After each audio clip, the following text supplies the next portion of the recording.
ये ब्लैक वाले जो मार्कर है वंश, शिशुनाग और नंद वंश, वंशज 3 आए मगध।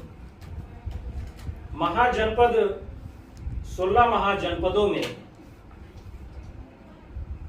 बिहार की धरती पर विकसित हुआ और इधर नवादा गया के क्षेत्र में, औरंगाबाद के क्षेत्र में विकसित हुआ मगध साम्राज्य का उत्कर्ष की कहानी महाजनपद से शुरू होती है। और महाजनपदों में यही एकमात्र ऐसा जनपद हुआ जिसने यह साबित कर दिया कि 16 महाजनपदों की सबसे ज्यादा शक्ति मगध क्षेत्र के पास है। बिंबिसार ने प्रारंभ में अपने क्षेत्र की रक्षा करने के साथ साथ साम्राज्यवादी नीति को अपनाया और साम्राज्य विस्तार में अंग को, जो भागलपुर क्षेत्र में विस्तृत था, उसको कब्जे में किया। आगे का शासक अजात शत्रु हुए, जिसने बाद में काशी को और वत्स को अपने शासन तंत्र में मिलाया। इसलिए यह देखने को ऐसा मिलता है कि प्रत्येक शासकों ने आगे चलकर धीरे धीरे जैसे जैसे मगध साम्राज्य का वंशज विकसित होता गया, यानी आगे बढ़ता गया, उसी तरह से उसका विस्तार, मगध का विस्तार चारों दिशाओं में होने लगा। और बाद में अंतिम समय मगध साम्राज्य का अंतिम शासक धनानंद के बाद मौर्य काल की स्थापना ने पूरे भारत पर शासन स्थापित करके दिखाया। लेकिन जो पूरे भारत में शासन करने वाला चंद्रगुप्त मौर्य हुआ, उसकी पृष्ठभूमि, उसके साम्राज्य विस्तार की नीति प्रारंभिक मगध शासकों ने ही शुरुआत उसकी की थी, उस विस्तार नीति की, जिसका लाभ बाद में किसने लिया? चंद्रगुप्त मौर्य ने और अशोक ने, है ना। और पूरे भारत पर एकीकृत शासन, बड़े क्षेत्रों पर शासन करने वाला शासक साबित हुआ। तो हर्यक वंश से हम लोग शुरू करते हैं। हर्यक वंश का पहला शासक बिंबिसार को माना जाता। बिंबिसार गौतम बुद्ध के समकालीन थे और बाद में साम्राज्य विस्तार तो किया ही, साथ में उन्होंने बौद्ध धर्म को समर्थन किया और बाद में बौद्ध धर्म को अपनाया भी। और राजगृह में आज बेनुवन कुंड के निकट आप जहां घूमने जाते हैं, पर्यटन स्थल के रूप में डेवलप किया गया उसको, तो बेलूवन बौद्ध भिक्षुओं को समर्पित करने वाला यही शासक था। उसी ने बौद्ध को दान में दिया कि ये क्षेत्र आपका है, यहाँ निवास करिए, प्रवास करिए, बाहर से आकर के ठहरिए और फिर अपनी यात्रा या दूसरी जगह जाइए। तो बिंबिसार, फिर अजातशत्रु इसका पुत्र हुआ। लेकिन यहाँ थोड़ा सा इतिहास में एक दूसरी तरह की घटना साबित हुई कि अजातशत्रु ने अपने पिता को मारकर यह सत्ता हासिल की। तो पितृहंता का जो शब्द है हिंदी का, यह यहाँ चरितार्थ होता है, यानी फिर से वो उजागर होता पितृहंता के रूप में, जो थोड़ा सा मगध साम्राज्य के लिए कलंकित करने वाला है। तो लेकिन अजातशत्रु ने भी साम्राज्य मगध के हिसाब से अगर देखें, पारिवारिक हिसाब से तो गलत है, लेकिन अगर मगध साम्राज्य के हिसाब से देखें तो इसने भी अपने साम्राज्य का विस्तार ही करते हैं। ये खोल दीजिए। Good morning.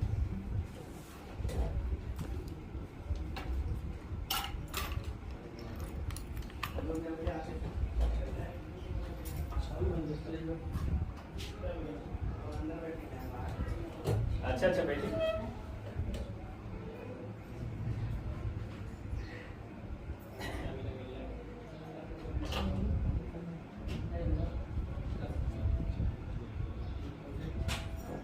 ठीक है ना। तो ये देख रहे थे कि मगध साम्राज्य था अजातशत्रु।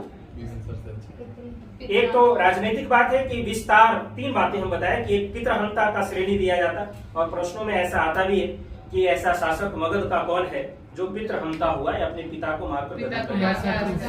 पहला शासक अजातशत्रु है। हालांकि उदयन ने भी बाद में यही दोहराया यही बात इसने भी यही दोहराया, लेकिन पहला नाम आपका यही है, इसलिए इसके बारे में ज्यादा है। तो 3 बातें अजातशत्रु का प्रमुख है। पहला यह कि पितृहंता, दूसरा बोले साम्राज्य विस्तारवादी नीति अपनाया और उसने दूसरे क्षेत्रों को शामिल किया। तीसरा बात यह है कि इसने भी बौद्ध धर्म का समर्थन किया और इसी के, लेकिन दुर्भाग्य यह रहा कि इन्हीं के समय गौतम बुद्ध की मृत्यु हो गई 483 ईसा पूर्व, है ना। लेकिन मृत्यु के ही वर्ष आपके राजगीर में प्रथम बौद्ध संगीति का आयोजन किया गया। बौद्ध संगीति क्या होता है? बौद्ध संगीति विद्वानों का समूह जब एक जगह बैठता है, सभा करता है, तो उसी को बौद्ध संगीति कहा जाता है, ठीक है ना। वहां बौद्ध धर्म के विकास संबंधी निर्णय या बौद्ध धर्म के विचारों के संकलन संबंधी नियम, तो ये किया जाता है, ठीक है ना। तो प्रथम बौद्ध संगीति का आयोजन किया गया, जहां पर शास्त्रों, बौद्ध शास्त्र में आता है 3 पिटकों का नाम आता है ना, त्रिपिटक में। तो विनय पिटक और सुत्त पिटक का संकलन इस समय किया गया, यानी बुद्ध के जो उपदेश है ना, बुद्ध का जो कथन है या बुद्ध के क्या चर्चा किए, किस बात पर बल दिए, उनका संकलन 2 ग्रंथों में किया गया। कौन सा? विनय पिटक और सुत्त पिटक, प्रथम बौद्ध संगीति, ठीक है। तो ये महत्वपूर्ण घटना इस समय की है। आगे उदयन जब शासक बना तो राजगीर को राजधानी बनाने की तुलना में यह अपनी राजधानी को बदल दिया और गंगा नदी के किनारे वह पटना क्षेत्र में पाटलिपुत्रा का जो क्षेत्र है वहां पर ले गए और पहली बार यह स्थापना किया। कहां? अपनी राजधानी पटना।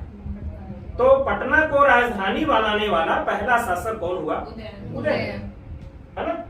हालांकि पटना को राजधानी बीच में परिवर्तित हुआ, है ना, शिशुनाग ने परिवर्तन किया, फिर कालाशोक ने, तो लेकिन पहला शासक कौन हुआ? उदयन। लेकिन उदयन के बारे में कहा जाता कि उदयन ने भी अपने पिता की हत्या करके अपनी राजगद्दी। दूसरी बात कि यह धर्म 2 शासक है जो बौद्ध धर्म का समर्थन किया, लेकिन इस शासक ने जैन धर्म का समर्थन किया, है ना, जैन के समर्थक थे। अगला वंशज हुआ शिशुनाग वंश, है ना। तो शिशुनाग वंश का पहला शासक शिशुनाग हुआ। शिशुनाग ने भी साम्राज्य विस्तार किया और लेकिन इसने राजधानी को बदल के कहां कर दिया? नहीं, कौशाम्बी, ठीक है ना। तो शिशुनाग के समय एक बात यहाँ महत्वपूर्ण यह है कि बदल दिया राजधानी को, ठीक है ना। और बाद में फिर कालाशोक जब आया तो फिर उसने राजधानी को कहां कर दिया? जहां पहले था, पाटलिपुत्रा, है ना, कालाशोक के समय, ठीक है। और कालाशोक के समय जो गौ संगीति का आयोजन किया गया, वह राजधानी तो भले पटना को बना दिया, लेकिन कालाशोक के समय जो गौ संगीति आयोजन दूसरा हुआ वह वैशाली में किया गया, यानी ये जहां स्थापित किया था राजधानी शिशुनाग, ठीक है। तो कालाशोक का इतिहास यहाँ तक सिमटता है। नंद वंश की स्थापना जब हुई तो महानंद पद्मनंद के संबंध में एक ही बात आपको ध्यान में रखना है कि ये कलिंग क्षेत्र पर विजय का थोड़ा सा प्रमाण मिलता है हाथी गुम्फा अभिलेख से, और इस बात का आकलन किया गया है कि वहां नहर स्थापित करने का प्रयास किसने किया था? महापद्मनंद, है ना। अगला शासक धनानंद हुआ। धनानंद के समय बाह्य आक्रमण एक हुआ है सिकंदर का। सिकंदर के बारे में आप जानते हैं 525 ईसा पूर्व सिकंदर का आक्रमण किसके समय में? धनानंद के समय में, ठीक है। और हालांकि वह यहाँ शासन करने की इच्छा से नहीं आया था, तो बाद में वो लौटा भी। तो धनानंद के समय बाद में धनानंद को पराजित करके फिर कौन बना?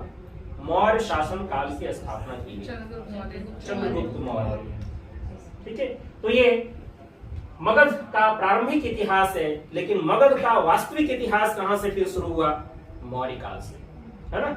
मौर्य काल में बड़े क्षेत्रों में स्थापित हुआ चंद्रगुप्त मौर्य, बिंदुसार और अशोक, ये तीनों शासकों को हम लोग पढ़े हैं मौर्य काल में।